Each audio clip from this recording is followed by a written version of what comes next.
Good morning. I want to come on today and show you this new gadget that I bought. Me and Kendall decided that we wanted to try out these new electric pressure canners. So you can't do a whole lot in it at once like you can my regular pressure canners. But this one is so easy. It's set it and walk away. You don't have to watch any valve. You don't have to watch the pressures, nothing. So I want to bring you along to show you. This is my first run, so this is all new to me also. But I wanted to show you how things, how they're going to go. So I'm going to try to, I've got my camera backwards, so I'm going to try to turn you around. Okay, here is the pressure canner right here. And I've got my, I'm going to do a few carats. You can do 5 pints or 4 quarts at a time. So 4 wide mouth pints, 5 regular pints, I think's what it is. Or maybe it's 5, I don't know. Anyway, I've got my water on boiling here to put in my carrots, and I have put 8 cups of hot water. You've got a rack that goes down in here, 8 cups of hot water, and I have pushed high and time. Whoop, too much time. Carrots, pints of carrots processed, normally at 11 pounds. Sorry, I know that noise is annoying. Okay, and I may have to reset it again because it probably won't stay on that long. They process at 25 minutes at 11 pounds, but this does, or 10 pounds for weighted canners, for the weighted pressure weights or whatever. So this here does 10 pounds for 25 minutes. So I'm going to set you over here so you can watch this process. Well, hang on a second. Okay, what I have to do next is put the boiling water in my jars. My jars are clean. They say now you don't have to sterilize your jars if you're pressure canning, so I have not sterilized them, but they are clean. And I'm going to get a towel, cloth napkin here, with a little bit of vinegar on it to wipe my rims of my jars after I get the water in them before I cap them. And okay, we'll lay that there. Well, I have lost my, here it is, lost my canning funnel. And you're just going to fill these jars up with boiling water. Anything you want to can, follow your canning manual. We've got the Ball Blue Book, and I also have kept the manuals from my Presto pressure canners, and I go by those a lot, but they're both the same.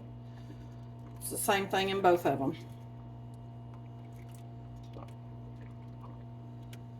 You can add a little salt if you want to. Salt does nothing for preserving the things. It has nothing to do with the preservation. It's just for flavor only. I choose not to salt my vegetables when I can them. I just season everything when I cook it. That way there's not extra salt on it. Let me wipe this water up off my counter. I don't want to crack a jar putting boiling water in it and that cold water sitting on that counter. That would be bad. And probably get me burnt. Ow. The water's hot. Because I just poured it over my fingertips. I'm not sure you can see that, but here I am. I'm just adding the water. I haven't got my camera adjusted down enough, probably. Okay, there's that one. And we've got one more to fill. It was close on getting a 6th one in there. I could have wedged it in there tight, but it said in the book, I do remember reading, not to wedge them in tight. They need space. So there's no need for that for one little jar of carrots. Okay, now we've got them all covered with boiling water. I think that one needs just a tad bit more. Well, let's take a couple of them carrots out. It's not going to go under the water because they'll go down a little bit too as they cook. They'll shrink down some, a little bit. Okay, so there's that. Let me get my Wet my rag again. Let me get my vinegar rag. There's probably really not anything on these because you mainly have to worry with messy things like corn or something like that having, or if you do like soup. I'm planning to do some vegetable soup this time. I could probably do it at any time because well, I guess I was going to say, I guess I need to wait on corn, but we don't have any sweet corn out this year. We didn't need any. There's quite a bit in the freezer still, so we didn't put any out this time. But I know some people across the road that might give me a little bit to put in my soup, maybe. And we're going to just put our rings on, fingertip tight. Don't want to over tighten them. It can buckle up your lids, your caps.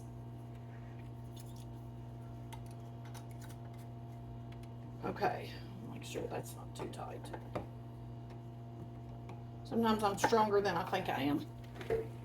Okay, and then you're just going to set your jars down in your canner on the rack that's in there. Make sure there's a rack.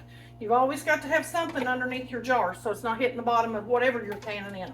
I've seen my mom and my grandmother use a towel in the bottom, and I've done that before, but carrots out of the way.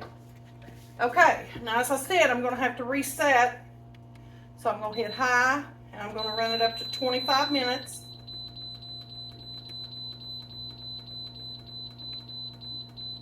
Okay, I'm going to close the lid. Oh, wait a minute. Let me double check this. Let me double check. Close and lock the lid. Yes. The lid is locked. Now I'm going to hit start. Okay, now what the book says here, wait a minute, I'll turn it around so you can see it from there maybe. Okay, can you see that? Well, it's still not good, is it? Just keep turning. Okay. Select the high button, press the time button to set the canning time recipe, set the pressure limiting valve to exhaust, which is up here, and I did.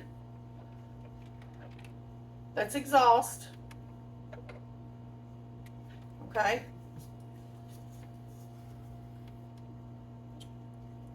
Press start to begin the canning process. The digital dial chase, which is this little thing, is chasing itself around the screen, will begin to rotate, and this will continue until the correct internal temperature is reached, which can take up to 30 minutes. Steam will begin venting through the pressure limiting valve, which is right up here. Right up here is the valve where I changed put it on exhaust. Once the pressure canner reaches temperature, the canner will beep once and the control panel LED will read E10. The preset E10 means E for exhaust mode and 10 equals the number of minutes that it will count down. It'll automatically count down from E10 to E0. Once the control panel LED display shows a blinking EO, the canner will beep once. At this time, the pressure limiting valve must be set to airtight.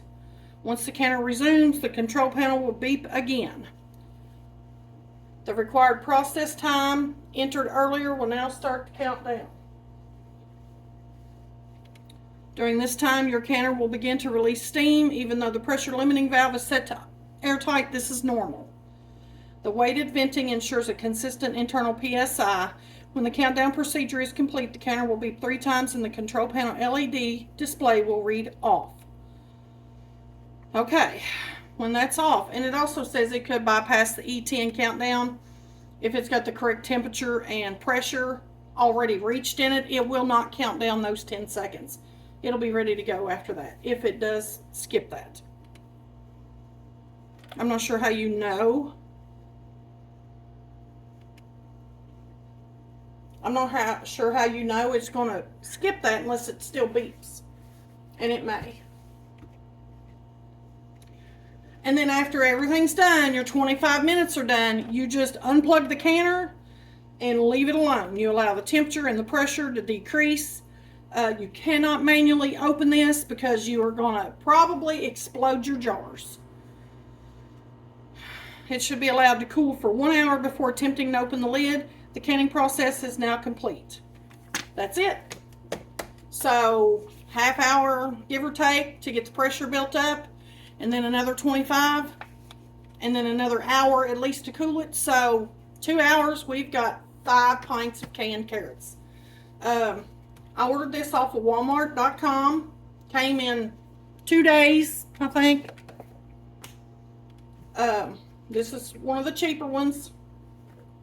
There are more out there that are like $300-400. From the videos that I've watched and the reviews that I've saw, this is just as good. Actually, there was a higher price one on there. I think was $329. And I guess I can turn the camera so you can see me when I'm talking. It was $329, and I looked up the manual, the instruction manual online, and it only cans at 15 pounds pressure. So I called a toll-free number they had, and I asked them if, you know, if that was the only pounds of pressure that it canned at, because for our elevation, our altitude, we don't can at a high. That's the only time you can at 15 pounds pressure is if you're at a higher altitude, and we're not. So we normally, just pretty much everything we do is at 11, like I said, but we use a dial gauge. Some canners have weighted gauges, and those can at 10 pounds pressure, and this one cans at 10 pounds pressure. So it wasn't that I didn't really want to spend the extra money on the other one if it was better. But I did not want to can my stuff at 15 pounds pressure because it would be mush. And I didn't want to do that. So after some research, Kendall researched, I felt confident in purchasing this one. It doesn't have a canning setting, but the instruction book does give you settings for pressure canning. You can water bath can in this. You can do pints. You cannot do quarts. And the reason you cannot water bath quarts is because it's not tall enough to get the required inch of water over top of your quart jars. But you can water bath pints in it, or jelly, the little half pints, jelly jars. Actually, you can do 10 or 12 jelly jars at one time, I think, because you can stack them. It's got a rack over here, another rack that came with it that you can stack them. Like in my big Presto canner, I can stack pints. I can can 20 pints at a time in my big Presto canner. The reason that I like this is I'm not 100% confident in operating the other canners. I get distracted. It's not that I'm too stupid to do it. It's a very, very simple process. I get distracted pretty easy. I don't even burn candles anymore because I went out one day and left a candle burning. So I get distracted pretty easy. It's the fibro fog and, I don't know, COVID crud in my brain from, way back. I don't know, but I don't trust myself with it to watch the pressure on it. So this is dummy safe. It's safe enough for this dummy that all I have to do is set it. The only thing I have to watch for and listen for is that first beep, okay? And then, of course, when it's done. But I don't have to watch the pressure. I don't have to keep up with anything. This machine does it all for me. And there's a lot of times that I have a small amount of stuff from the garden that I could go ahead and can. I know it seems crazy doing 5 jars of carrots. My mom canned her stuff a little at a time. I was always one of those canners. If I was canning, I wanted to do 30 jars a day, 40 jars, whatever I could do in a day. I mean, I wanted to fill the counter. But now, as I've gotten older, this will make me happy. I mean, we will still do, like if we do green beans, if I have a lot of green beans, we'll still do bigger batches, of stuff. But now I can do 10 jars of carrots in an afternoon, or I can do my soup beans a few jars at a time. I can do, if I need chicken broth, I can go out and buy some rotisserie chickens, or I can boil some chicken and make some broth and can it a few jars at a time. There's been a lot of times that I've not had enough stuff, but stuff is sitting here wanting to go to waste. So, and our tomatoes this year are coming on just very slow. I think I talked before about our tomato crop. The deers ate the tops out of them really bad, so they struggled coming back. And I don't have a lot of tomatoes out there, so I can't afford to let any waste. So I'm planning on trying to go ahead and can up. I mean, and I can water bath can my tomatoes, without him here, without Steve here to watch, to watch the canner, because I can water bath them.